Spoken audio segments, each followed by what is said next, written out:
Hey folks, welcome to week 2. It's actually the third week, but last week you had spring break, so I hope you had a good time on spring break and had it relaxing, but we're back at it again.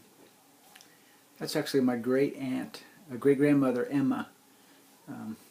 Yeah, immigrated from Ireland. Anyway, random thought. So anyway, glad you're back this week. Going to hit the ground running. Going to have 3 articles to read. The first is the impact of music festival attendance on psychological well-being. So, does going to music festivals lead to increased levels of personal satisfaction? You can read that. Whether Lollapalooza or Burning Man or maybe the Fire Festival that was a big disaster. You can read about that.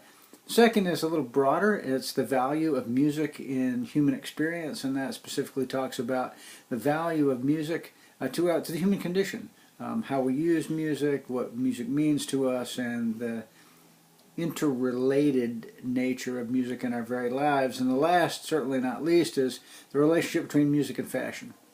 And here's another variable, that's fashion, design coming into play, and the relationship between the fashion industry and music. In addition to reading these 3 articles, I also want you to see, I'm looking at the laptop, I also want you to watch 2 brief videos. One is a TED Talk on emotional response to music by Hauck Egerman. And then the second is music and manipulation, and it's a really 6 minutes about how music is used to incite an emotional response, and the emotional response that we'll be looking at in this example is anger. Now, after you have read the articles and have watched the 2 brief videos, I want you to respond to the week 2 reading journal. First week's reading journal is really good.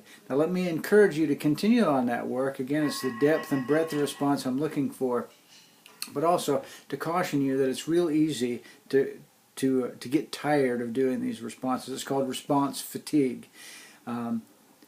Think carefully about what you're going to write, what you're going to say, how you're going to say it, and I'm looking forward to reading it.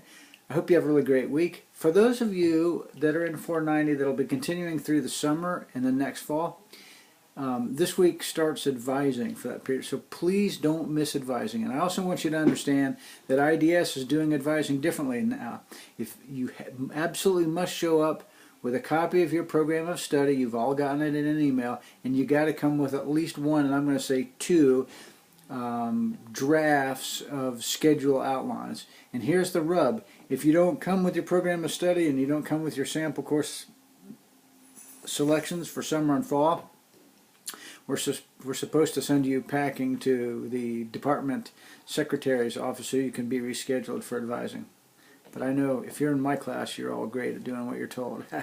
Anyway, hope you have a great week. Got any questions, problems, difficulties, let me know.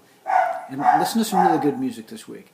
I'll be coming to you virtually this time next week. Have a great week.